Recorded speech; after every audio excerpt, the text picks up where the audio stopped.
اللہ الرحمن الرحیم اللہم صلی علی سیدنا و مولانا محمد وبارک وسلم۔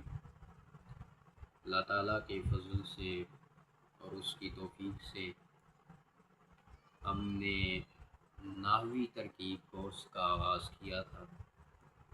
آج ہم نحوی ترکیب کورس کے دوسرے سبق میں حاضر ہیں۔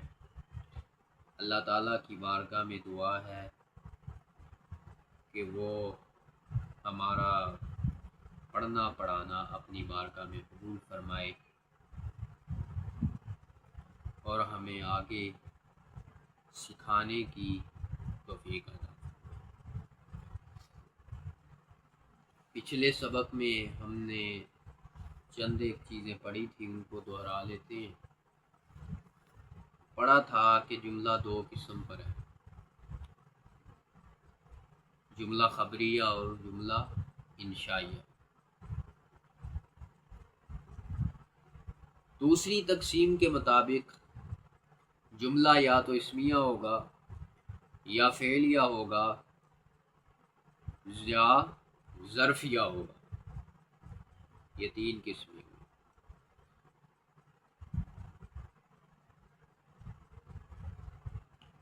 اور اگرچہ پھر ان کا محال دیکھا جائے تو دو ہی بنتی ہیں، جملہ اسمیہ اور جملہ فعلیہ۔ جملہ اسمیہ کی ترکیب شروع کی تھی کہ جملہ اسمیہ میں دو جز ہوتے ہیں، پہلا جز مبتدا اور دوسرا جز خبر ہوتا ہے، اور مبتدا مرفوع ہوتا ہے، خبر بھی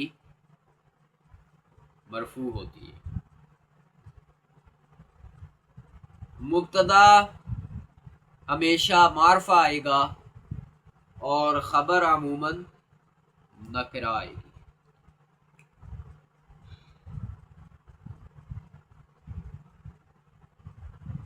خبر عموماً نکرہ آئے گی۔ پھر میں نے کہا تھا کہ آپ کو ابتداً تین چیزیں یاد کرنی ہے، امید ہے کہ یاد کی ہوگی۔ سب سے پہلے معرفہ کی 7 قسمیں، اس کے بعد مبنی کی جو 8 اقسام ہیں وہ آپ کو یاد کرنی ہوں گی۔ پھر اس میں متمکن کی جو 16 قسمیں ہیں وہ ساری آپ کو پکی یاد ہونی چاہیے، ہر وقت آپ کو یاد ہو۔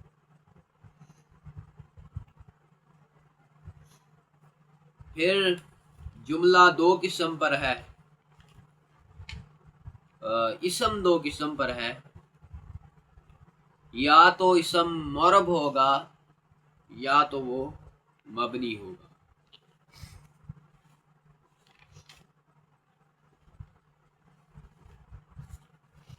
یا تو اسم معرب ہوگا یا تو وہ مبنی ہوگا۔ مبنی کا اعراب محلن آئے گا، یعنی اس پر رفع نصب جر نہیں آ سکتے، تو وہ محل کے اعتبار سے وہ مرفوع منصوب یا مجرور ہوگا۔ جبکہ معرب کا اعراب لفظاً ہوگا، یا تو تقدیراً ہوگا یا تو محلن ہوگا۔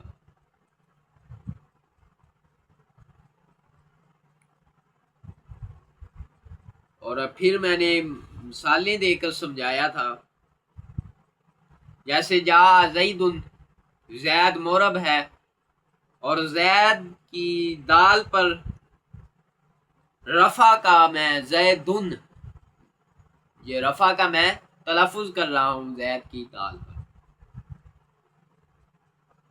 تو زید لفظاً مرفوع ہے۔ اور جا موسیٰ، اب موسیٰ فاعل ہے جا کے لیے، لیکن یہ مرفوع ہے، لیکن یہ مرفوع تقدیری ہے۔ اور جا ہاؤلائی، دیکھو کہ ہاؤلائی جو ہے اس میں اشارہ آ گیا. اس میں اشارہ کس میں سے ہے؟ مبنیات میں سے ہے. تو یہ ہمیشہ ہاؤلائی ہی رہے گا. ہاؤلائی ہی رہے گا.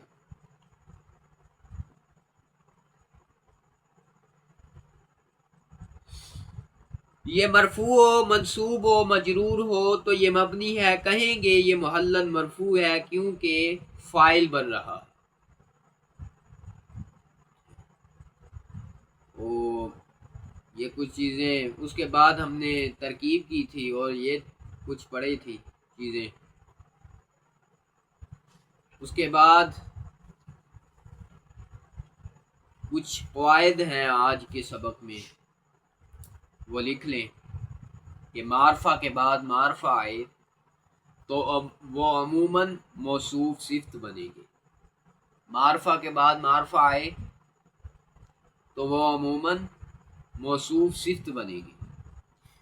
ایک معرفہ کے بعد دو معرفہ آ جائیں، تین آ جائیں، چار پانچ جتنے بھی آ جائیں وہ آپس میں موصوف صفت بنے گی.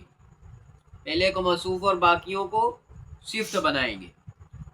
اگر دو نکرہ اکٹھے آ جائیں یا دو سے زیادہ ہوں تو اس صورت میں بھی موصوف اور باقیوں کو صفت.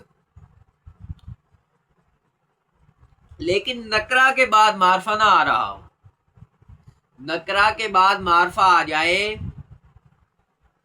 چاہے ایک کے بعد ہو، چاہے دو، چاہے تین، تو وہ اس صورت میں سارے آپس میں مضاف مضاف الیہ بن جائیں گے. یہ قواعد لکھ لیں اور اچھی طرح یہ یاد کریں، یہ ہر وقت کام آئیں گے ترکیب میں. آگے ہم چند ایک جملوں کی ترکیب کرتے ہیں. زید رجل عالم، یہ جملہ لکھیں اور اس کو حل کرنے کی کوشش کریں خود. زید رجل اور عالم. سب سے پہلے اس کی جو اعرابی حالت ہے اس کو دیکھیں. زید لفظ مرفوع کیونکہ یہ مبتدا واقع ہوا. زید لفظ مرفوع مبتدا،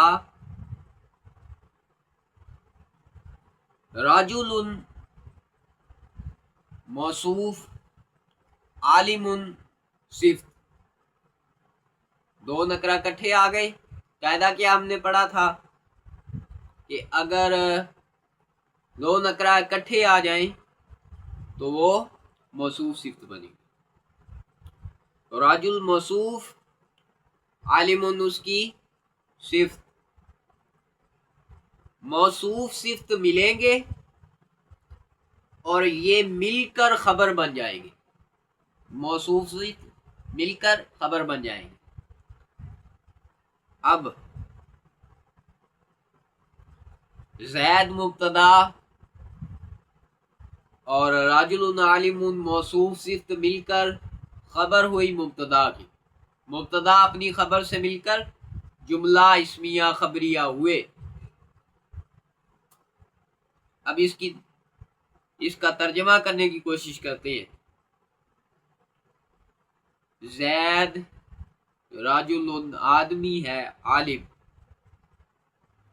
زید عالم آدمی ہے. یہاں ایک اور بات یاد رکھیے گا کہ صفت عربی میں مؤخر اور اردو میں مقدم ہوا کرتی ہے. صفت عربی میں مؤخر اور اردو میں مقدم ہوا کرتی ہے. عالم صفت تھی. صفت کا جب اردو میں ترجمہ کریں گے تو اس کو مقدم کر دیں گے. تو ترجمہ کیسے بنے گا؟ زید عالم آدمی ہے. اس کے بعد اگلا جملہ لکھ لیجئے. زید،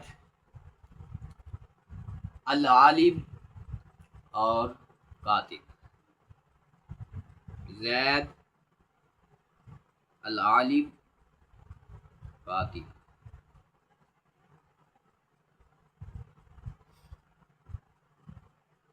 اب اس کی ترکیب کرنے کی خود کوشش کریں.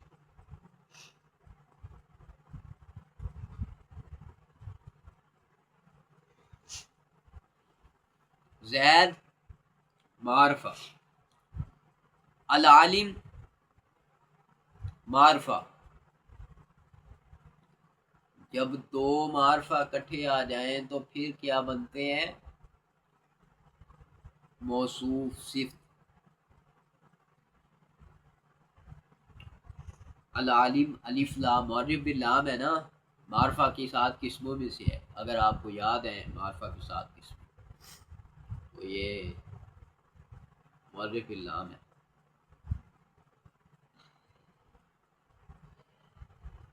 زید معرفہ، العالم معرفہ. جب دو معرفہ اکٹھے آ جائیں تو پھر کیا بنائیں گے؟ موصوف صفت. اب موصوف صفت مل کر مبتدا بنے گی. زید موصوف، عالم صفت، موصوف اپنی صفت سے مل کر مبتدا، کاتب نکرہ یا اب یہ اس کی خبر بنے.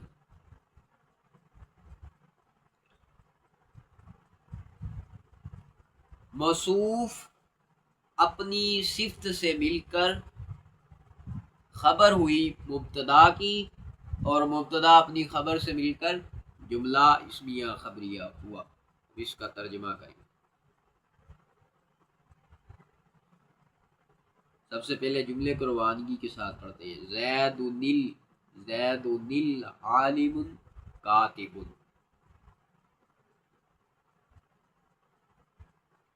ترجمہ: زید لکھنے والا عالم ہے. زید لکھنے والا عالم ہے.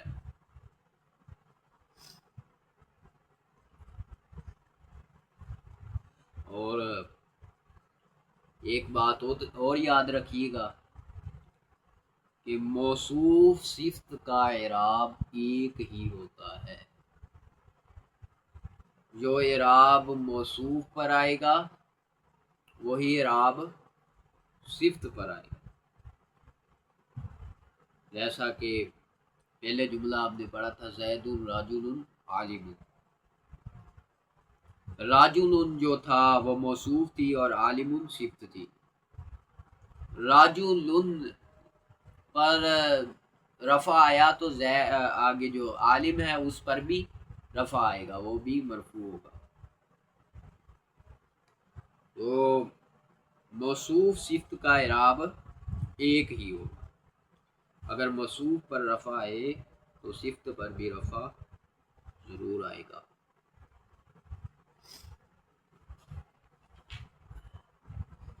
اگلا جملہ لکھیں جی. زید رجل عالم فاضل کاتب اور شاعر. اب اس کی ترکیب کرنے کی کوشش کریے. زید معرفہ ہے، کیا بنے گا یہ؟ مبتدا. زید مبتدا.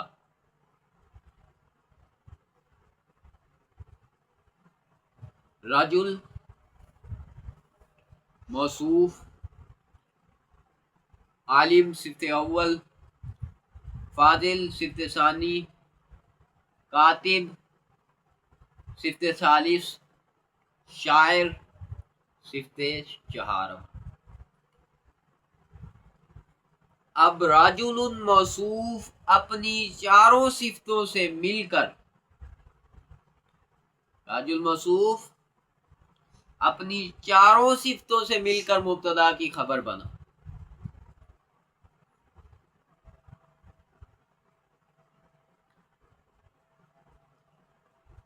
اب روانگی کے ساتھ جملے کو پڑھیں.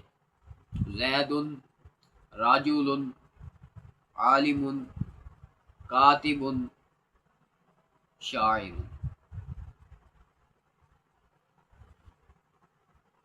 ترجمہ: زید عالم، فاضل، کاتب، شاعر آدمی ہے. ایک جملہ اور لکھ لیجئے گا. زید العالم رجل کریم. زید جو ہے لفظ مرفوع ہے اور یہ موصوف بنے گا، اور عالم اس کی صفت بنے گی. دو معرفہ کٹھے آ گئے ہیں نا. جب دو معرفہ کٹھے آ جائیں گے تو کیا بنے گا؟ موصوف صفت. زید موصوف، العالم صفت. موصوف اپنی صفت سے مل کر مبتدا. اب رجل کریم، رجل اور کریم. رجل دو نکرہ کٹھے آ گئے تو کیا بنے گا؟ موصوف صفت. رجل موصوف، العالم رجل موصوف اور کریم صفت.